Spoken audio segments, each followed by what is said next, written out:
വയനാട് കണ്ട ഏറ്റവും വലിയ മഹാദുരന്തത്തിന് ശേഷമുള്ള അതിജീവനത്തിന്റെ പാതയിൽ നമ്മളെന്ന് എവിടെ എത്തി നിൽക്കുന്നു എന്ന് ഗൗരവകരമായി ചിന്തിക്കേണ്ടിയിരിക്കുന്നു. ദുരന്തം കഴിഞ്ഞ് മാസങ്ങൾ പിന്നിടുമ്പോഴും നമ്മുടെ പ്രിയപ്പെട്ട മുണ്ടക്കൈയിലെയും ചൂരൽ മലയിലെയും സാധാരണക്കാരായ മനുഷ്യർ ഇന്നും കണ്ണീരൊപ്പാൻ ആരുണ്ട് എന്ന് ചോദിച്ചു നിൽക്കുന്ന ദയനീയ കാഴ്ചയാണ് നമ്മൾ ഇന്ന് കാണുന്നത്.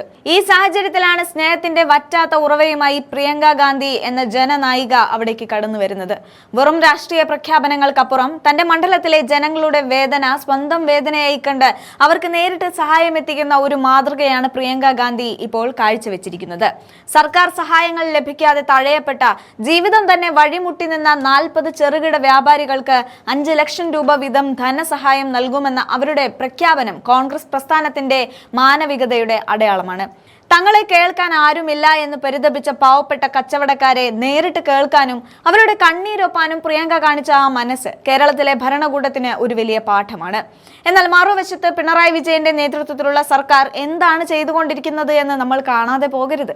ദുരന്തത്തിന്റെ തുടക്കത്തിൽ വലിയ വാഗ്ദാനങ്ങൾ നൽകിയ സർക്കാർ പിന്നീട് കണ്ടത് മെല്ലെപ്പോക്കിന്റെയും അവഗണനയുടെയും രാഷ്ട്രീയമാണ്.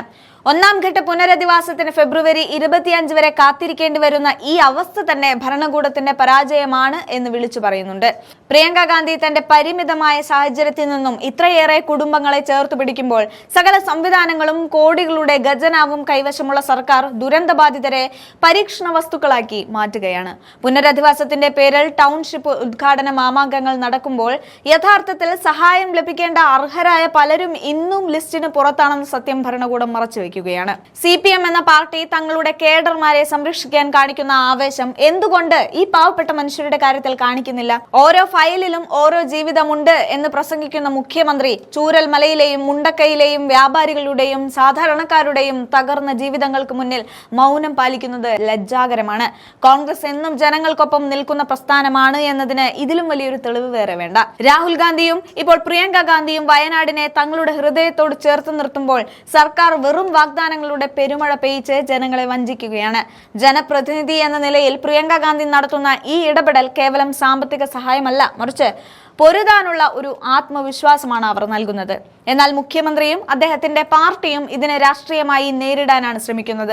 ദുരന്തബാധിതരുടെ കണ്ണീരിനേക്കാൾ പിണറായി സർക്കാരിന് വലുത് തങ്ങളുടെ പ്രതിച്ഛായ നിർമ്മാണമാണെന്ന് ഓരോ നടപടിയിൽ നിന്നും വ്യക്തമാകുന്നുണ്ട്.